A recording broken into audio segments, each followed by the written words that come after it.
Two and a Half Admins, episode 17. I'm Joe. I'm Jim. And I'm Alan. And here we are again. And we will be talking about Apple again. But first, let's talk about an article that you've written, Jim, for a change.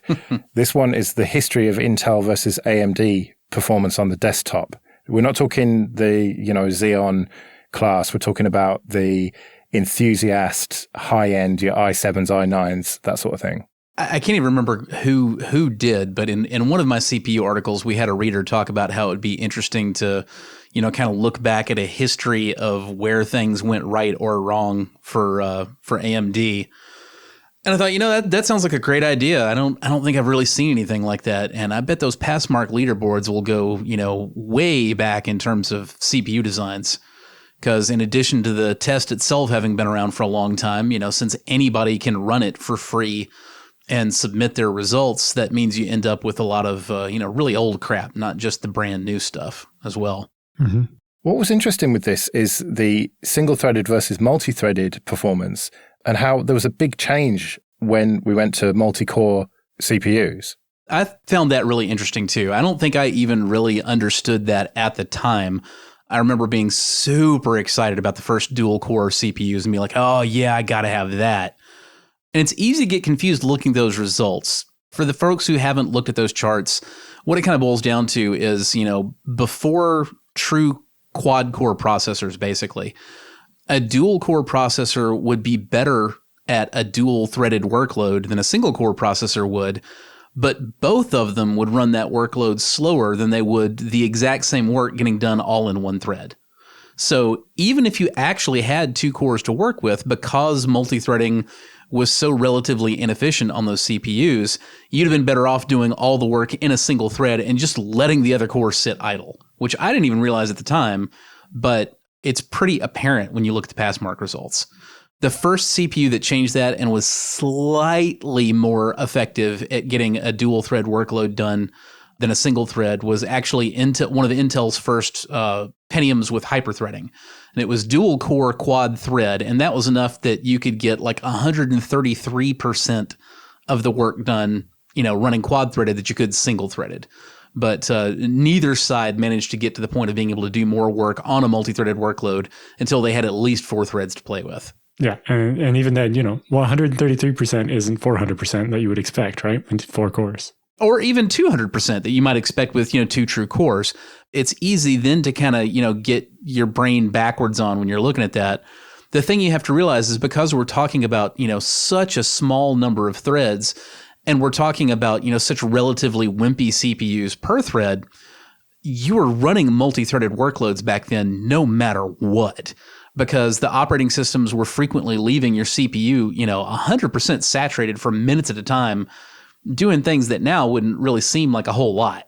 So if you were able to handle a dual-threaded workload more effectively with the dual-core processor than with a single-core processor, it still made a big difference, because you were going to have to run that workload whether you had the extra core or not, because you just couldn't get everything done fast enough. Well, yeah, I think that was the thing that made the biggest difference when even just the first dual-threaded CPUs came out was suddenly, if your browser is using 100% of your CPU, the rest of your computer doesn't lag while that's happening. As much, exactly.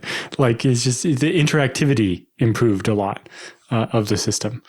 And there were other factors that also meant the performance was limited, like, the caching and so on was not up to being accessed from multiple CPUs at the same time and so on. And the operating systems, just the kernel schedulers were not in a place where they could understand, we have 4 cores, let me schedule them in a way that makes sense. I remember BSD was far better than Windows at managing, those early dual core CPUs, let alone when you started getting into, you never saw 8 threads hardly, until you got to Bulldozer. Not that Bulldozer was the greatest design, but just the difference in the way a CPU like that felt under a BSD or a Linux in those early octa-core days, versus what it did in Windows. And we still see that same kind of thing now, when AMD really upped the game with the big thread rippers and you started seeing, 64 thread CPUs. I remember there were issues benchmarking those properly under Windows because, unless you played some fairly stupid tricks, Windows just didn't know what to do with all those threads and would only exercise 32 of them. Yeah, there was a lot of that. And just even in other operating systems, the locking and stuff was to the point there, we tested it and it scales perfectly fine with as many CPUs as anybody's ever had. But suddenly when you have 64 or 128 threads, it's like, well, if you have 100 people all trying to use this lock at once, it turns out after about 64, it gets really terrible performance because they're all end up waiting on this one thing. And they're all sitting there, forming queues and waiting in line to be the next person to go through the turnstile. And it just wasn't a scalability issue people had to deal with. The reason BSD had the leg up in the very beginning is because it had better support for the old dual processor systems where you had two separate sockets with, one core CPU in each. And that was a big deal in the server workloads. And suddenly, mostly that code worked fine for you have one actual socket with one core and then this hyperthread concept. But when that really became a big thing, FreeBSD spent a long time and a lot of work in the 5.x days getting up to a point of being able to handle all the extra cores and threads that were going to be coming. And even then, I think if we had told people that 15 years from now, people are going to have CPUs with 160 cores, and you would like, what? Well, fast forward to today, and you can see how much of a lead AMD has. If you look at the chart, one of the last ones on this article that you wrote, it basically looks like AMD and Intel were kind of fighting it out, a bit of back and forth over the last sort of 20 years. But then in the last 2 years, let's say 18 months, AMD has just rocketed off the charts almost, and Intel are just left in the dust. They are, but to be fair, we should also talk about, AMD almost didn't make it. And despite living through that period, I hadn't realized quite how bad it was. At the end of the pile driver era, I kind of jumped ship. I had been sticking with AMD, even though they were lower performance, because Intel pissed me off for several various reasons, mostly revolving around virtualization. And I just wanted to stick with AMD where I could. But towards the end of the pile driver era, the discrepancy was just too big, and I jumped ship and went over to Core and Xeon CPUs. What I had not realized was right about the time I left, AMD stopped putting out new enthusiast CPUs. They didn't improve. They didn't make any new models. I remember, I think it was Phenom or something came out shortly after I bought my first Intel in ages. And then I just even stopped paying attention to what AMD was doing. I had 5 or 6 AMD CPUs in a row. And then when I started teaching, I bought myself an E8400 or something, a dual core 3 gigahertz. And at the same time, my roommate bought the QC600, which was quad core instead of dual core, but it was only 2.4, I think, or 2.6 gigahertz, whereas mine was 3. And so for gaming, mine always trounced his, because especially back then, games didn't they could take advantage of a second core for physics and stuff, but they just had no use for a 4th core. And so having the higher clock speed was better. And the two CPUs were the same price at the time. You get 2 3 gigahertz or 4 2.4 gigahertz. And I bought the bigger gigahertz, and it worked out better for me. But at that time was like I stopped paying attention to what AMD was doing. And it turns out it wasn't just because I wasn't paying attention. It's because they weren't doing anything. Well, Phenom was right before what I was talking about, the Bulldozer and Pile Driver. Those were the octa-core CPUs. Mm-hmm. And that's when things really started going downhill. When it got to the absolute darkest years was in 2013. That's when AMD released their final performance CPU for 4 straight years, the FX 9590. It was 230 watt TDP. You could barely air cool the thing at all. And it still wasn't up to par, with Intel's CPU at the time. And they didn't release another one from 2013, 2014, 2015, 2016. Still their top performing CPU was that FX 9590. And during those years, they released, low budget efficiency. They called them APUs, the CPUs with integrated graphics, but nothing else on the performance side. Then in 2017, that's when the Zen architecture hit. But that was the first new performance CPU they had released from 2013 to 2017. And Zen was just a little bit faster than Intel's current design, all multi-threaded, was still a little slower on single-threaded, but it put AMD back in the game, you know? I mean, they went from being behind where Intel was in 2013 to being a real competitor again in 2017, and they haven't let off the gas since. The Zen Plus refresh in 2018, it didn't do much for the massive raw performance on the multi-threaded side, but it was a significant solid upgrade on single-threaded, which of course is where they still lagged behind Intel. And then AMD released Zen 2 in 2019 and Zen 3 in 2020, and it's just been ugly. Meanwhile, Intel has whiffed hard, while AMD was still just, flooring it. Yeah, it looks like we're going to end up in the reverse situation where it's just Intel doesn't manage to make their graph go up much for 3 years in a row. It's kind of complicated, and Intel looks a little bit worse right now when you look at, my charts there than they do overall, because we're only looking on the desktop. Mm-hmm. And really these desktop processors and the mobile processors, they're very related. They share a lot of architectural features, and Intel is still frankly behind on the laptop side. But when you look at Tiger Lake, what just came out like a month or two ago for Intel on the laptop side, it's truly compelling. I think AMD still definitely has the edge, but Intel's really neck and neck with them. And importantly, when we get back to that, single-threaded performance, Tiger Lake is faster than anything Intel has on the desktop side right now. So what's going to be interesting is seeing what happens in 2021 when Intel refreshes its desktop product line.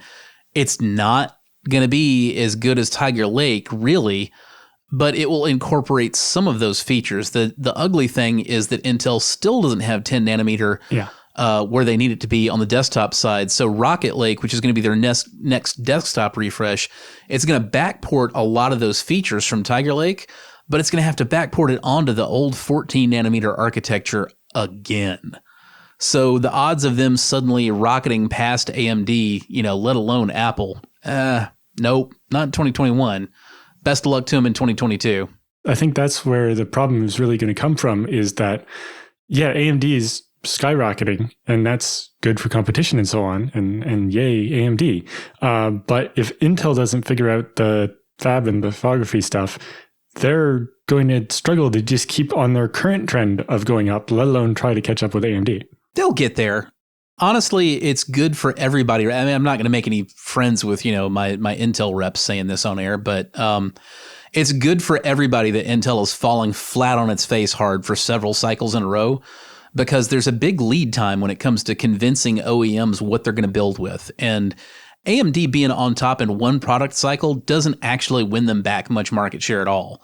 2 product cycles in a row, especially when you get into the stuff that's really, tightly integrated at the OEM level, and we're talking laptops here, you need to be bad on top for like 3 or 4 years in a row to get them to really start taking you seriously and start thinking, hey, we need to make room for, this company's designs. So it's not a bad thing for the rest of the world for Intel to whiff a few times in a row right now. Yeah, and I think, the server market is especially very conservative as far as switching architectures and so on, because it's not just the CPU and stuff. You need to have the integration with all the other stuff and the tooling and the out-of-band management stuff, and just a lot of stuff. Because of other things going on, there's just as many vendors wondering about, should we be doing ARM rather than x86? So, I think it is important that AMD get back on top for a little bit so that we get back to actually having the competition that drove a lot of this, that's how we got this core stuff in the beginning. That's worth talking about in the data center, because the data center in a lot of ways, it's much simpler than the consumer side, or much less the laptop side. Yes, you've got integration challenges in the data center, but they're far less than what you're dealing with, on like a laptop. And, while Intel and AMD have kind of been trading blows, in the mobile space with the laptop, or, in like the gaming enthusiast space with the desktop, AMD kicked their ass hard immediately in 2017 when the first Zen architecture, Epics came out. They blew Intel out of the water in the data center with Xeons. And they have not stopped since. The Zen Plus Epics were better. The Zen 2 Epics were better. The Zen, there hasn't been anything like, we've got a good reason to consider the Xeon here. And yet, we're barely now, after a solid 3 going on 4 years of Intel getting their asses kicked in the data center, we're just now really starting to see fairly significant epic inroads getting made. Okay, this episode is sponsored by Linode. Go to linode.com/2.5 to get started with $100 free credit. Whether you're working on a personal project or managing enterprise infrastructure, Linode offers simple, affordable, and accessible cloud computing solutions that allow you to take your project to the next level. Simplify your cloud infrastructure with Linode's Linux virtual machines and develop, deploy, and scale your modern applications faster and more easily. Linode has 11 global data centers and provides 24/7, 365 human support with no tiers or handoffs regardless of your plan size. In addition to shared and dedicated compute instances, you can use your $100 credit on S3-compatible object storage, manage Kubernetes, and more. Our website is hosted with Linode, and we couldn't be happier with them. So go to linode.com/2.5 and click the Create Free Account button to get started. That's linode.com/2.5. Let's talk about Apple then, and I have to eat my words, unfortunately. Last time I said I had low expectations. In my defense, Apple were very vague in their presentation and they set expectations low, I think. And that's why the reaction when people actually got these M1 powered devices in their hands, the Mac Mini, the MacBook Air and the MacBook Pro, people were blown away by them. I've not seen anything but absolute positive reviews for them. I was wrong. It's as simple as that. This is the biggest shift in the industry probably since the iPhone, I think. I think the problem, Joe, it's not really that they were setting expectations low. The problem is just that Apple's marketing and your consumption of marketing do not jibe well. Yeah. Whether Apple has done a home run or, whether they've, just barely touched the ball, they're just going to say a bunch of fluffy stuff because that's the kind of thing that their base wants to hear. They want to hear it's so pro and it's great and, blah, blah, blah. They're not really looking for the hard technical whatever. Actually, that might be a sign that you've got a whiff. If Apple starts talking like really hard tech stuff in a presentation, they might feel like they're going to have a loser on their hands and they're grasping at straws. But, where you missed beyond that is just not in realizing how powerful the A12 and A14 Bionics and iPhones and iPads already were. Yeah. Those processors were already performance-wise, they were serious competition, even if they weren't winners necessarily, neck and neck with an x86-64 top-of-the-line, laptop CPU. They weren't that far off, and that's the part you missed. And it was easy to miss because nobody's been building, any ARM laptops apart from our friends over at Pine who are, looking for that $200 price point. Yeah. Yeah, there's a few ARM laptops here and there, but none of them can compete. But I was also very skeptical about 16 gigabytes of RAM being the maximum, but it turns out that even the memory management on these machines is excellent, and you can do an awful lot with even 8 gigabytes of RAM on them. It's almost like with the iPhone. You compare an iPhone to an Android phone, and I think my Android phone's got ridiculous 12 gigabytes of RAM or something, whereas the iPhones have only got 4 or something. And it seems that because they have that tight control over the whole thing from top to bottom, from hardware to operating system and everything in between, that they can make these efficiencies and they can make them run faster than they really ought to. I think 16 gigs of RAM has really been pretty reasonable regardless of your operating system for most things. I mean, if you're not doing truly massive multitasking, 16 gigs is pretty solid. You're not going to hear me singing hosannas to Windows, massive efficiency and how they do things. But a 16 gig Windows box is sufficient. It's not what I sell, but it's sufficient for most engineers.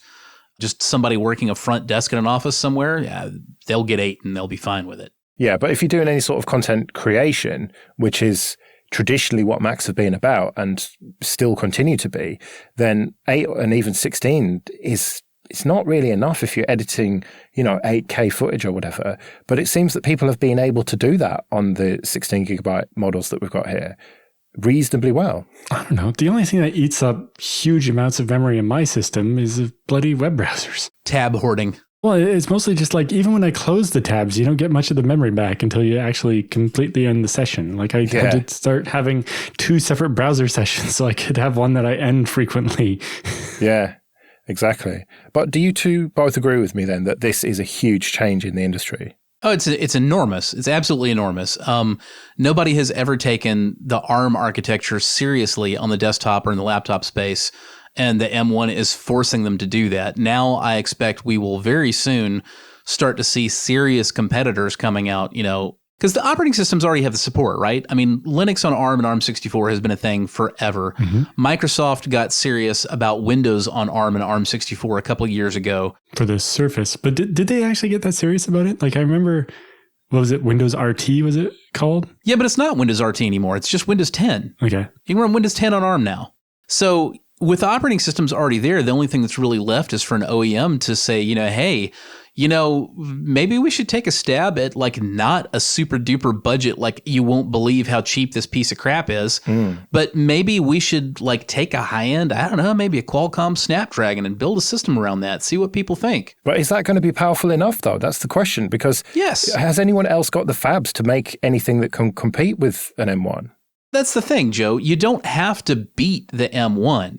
The M1 is already hanging with really top of the line x86 64 systems for laptops. You don't have to beat it. You don't even have to meet it. You just have to get in the same general space. And we've already been able to do that. The higher end, like Qualcomm Snapdragons, for example, that you see in higher end Android phones, they're already decent competitors on performance. You can build a system around, but nobody would do that because of the perception. That's not what an ARM CPU is. That's not what an ARM system is. That's what you do for this cheap, low power crap. Well, now that Apple has changed that perception, it becomes possible to say, hey, look, okay, so this doesn't have to be an M1 that's competing literally with like Ryzen 9. But, this is a Qualcomm Snapdragon. It's competing strongly with like, a Core i5 laptop, only it's completely passively air-cooled and, blah, blah, blah, blah, blah, all the same advantages that we're seeing. Again, you don't have to beat Apple. The point is that Apple broke the ice, and it's needed breaking for a while now. Yeah. Yeah, and the same thing's happening in the server space. We're seeing ARM 1U servers that are as good as x86 now, not little low-end things, but things with lots of cores and lots of memory and that take actual hard drives, not SD cards. And you can get serious stuff. It's coming. And so, yeah, I think you're going to see a lot more ARM on both the desktop and laptop side, but also even the server side. Again, the server side kind of led the way because it's easier.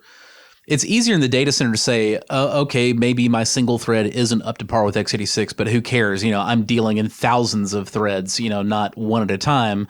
So when you tell me I've got an 80 core, 80 thread machine that is, 80% as performant as an equivalent x86 64 machine, but is running on 60% the power, you've got my attention. Now I can pack more of these things into a rack with lower cost and, do the same workload in less time because I've already committed to massively parallel workloads. I don't mind running more threads to get the same work done. That was more difficult in, the desktop and the laptop space because we're not as accustomed to having to break everything into, efficient, massively parallel tasks. But we've gotten better at that on the software side.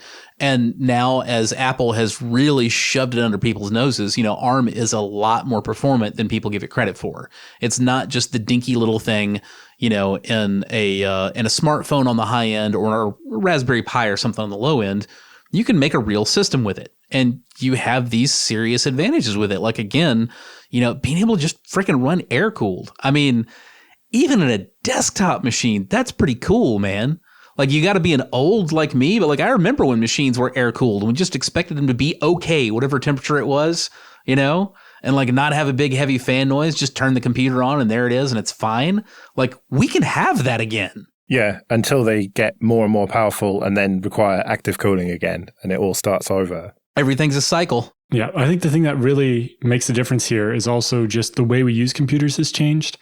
People don't use many desktop applications compared to, if you think back to like the Windows XP days or even the earlier Windows days.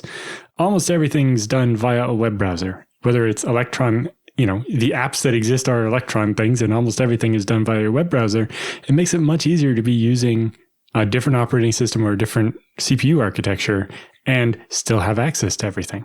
Also, just our compilers have gotten so much better, man. I mean, Yes. Nobody's really having to write a whole lot of assembly code anymore. Very few developers are really having to think hard about architecture. I mean, you and I can talk about AVX 512 or SSE or all these other instruction sets, and some developers will need to think about that. But the vast majority of even professional developers are just like, I mean, I write my code and go and it works. You don't care about the operating system. You don't care about the architecture. The language and the compiler do the heavy lifting for you. And people have already done the work for the compilers. Both GCC and LLVM have spent a lot of time over the last 10 years or more working on ARM64. And because of that, it's right there, very mature, good code generation, and we get good performance out of it. Yeah, and when I tested the M1 on that Mac Mini, I very specifically was not testing it as an Apple device. I wanted to test it as a general purpose computer. Will this thing hang? And so I did it in the ways that, I would test any Linuxy system. I downloaded the source for PigZ, a parallel gzip compression tool, and I built it using LLVM, just like I might on a regular BSD, and I ran it just like I would on any other computer. I didn't need to be a rocket scientist for that. I needed to be bright enough to find the code and, do /configure make and, make install didn't work. I had to, manually CP it out to user local bin. But, the point is, this is not like, oh God, I had to do this horrible thing because of this whole new architecture. It just worked.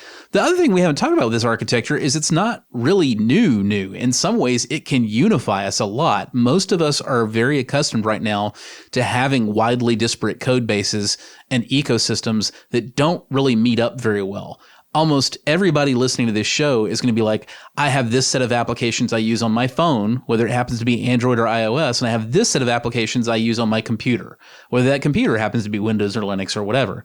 And they don't really meet up very well in the middle. Well, as Apple has demonstrated with their M1 Macs, once you've got the same basic architecture and instruction set on both sides, it gets downright trivial to just be like, hey, you want to run your smartphone apps on your computer? Knock yourself out. Click, click, install, done.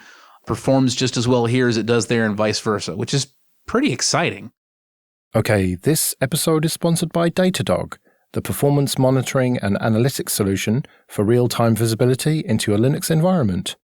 Combining metrics, traces, and logs in one unified platform allows you to get a bird's-eye view of your entire infrastructure.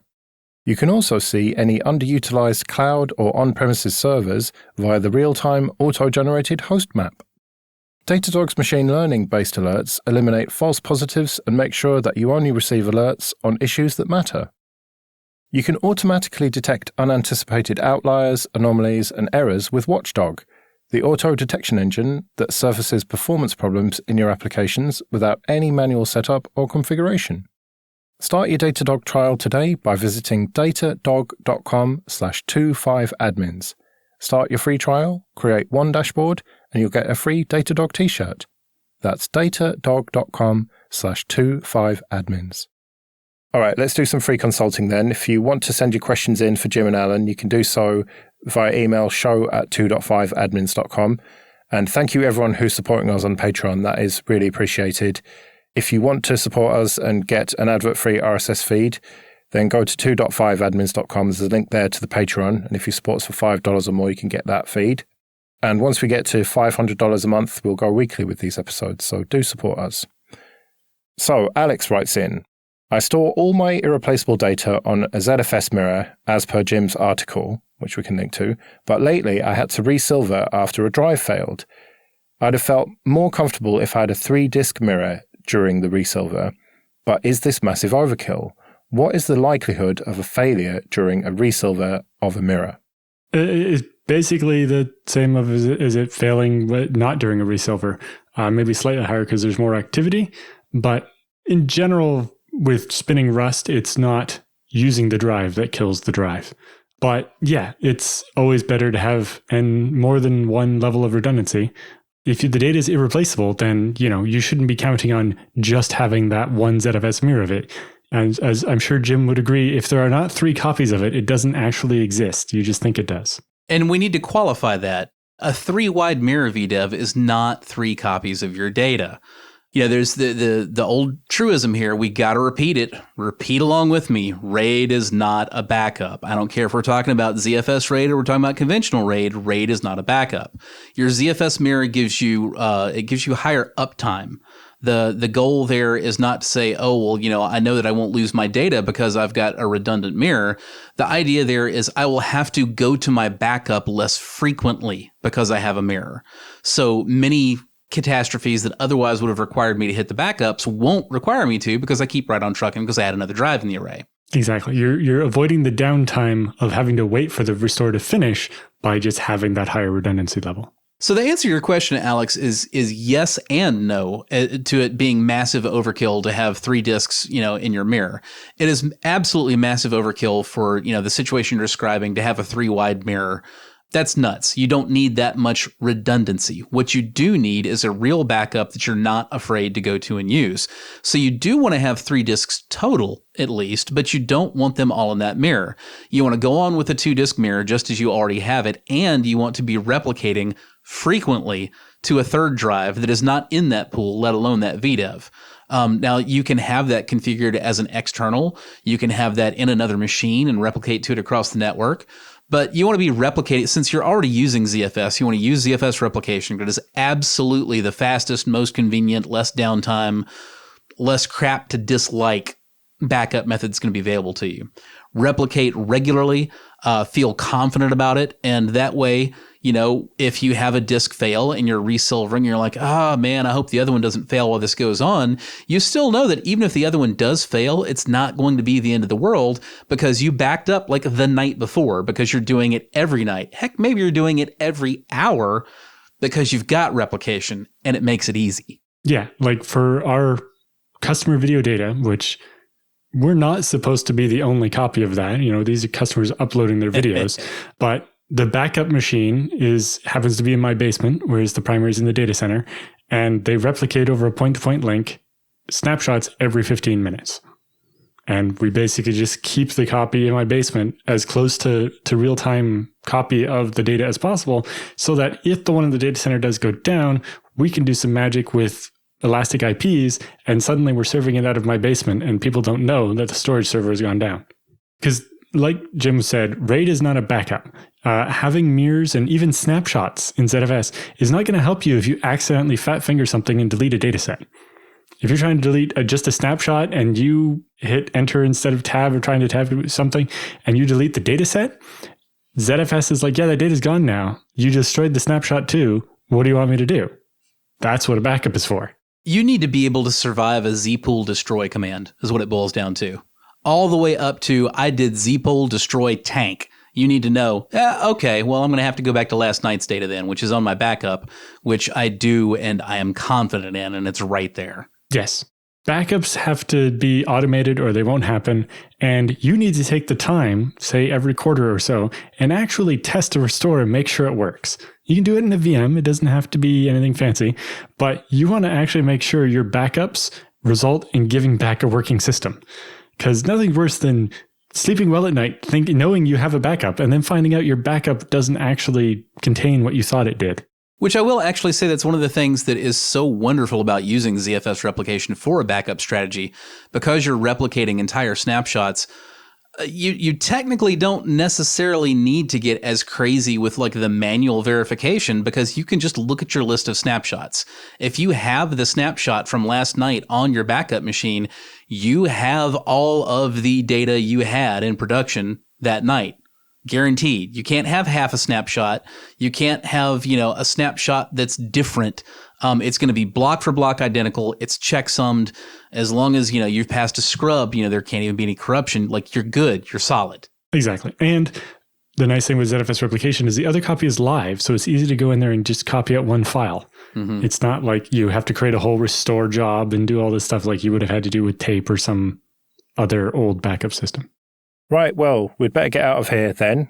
Remember, show@2.5admins.com if you want to send your questions in. You can find me on Twitter @Joe Ressington. I'm at JRSSNet. And I'm at Alan Jude. We'll see you in 2 weeks.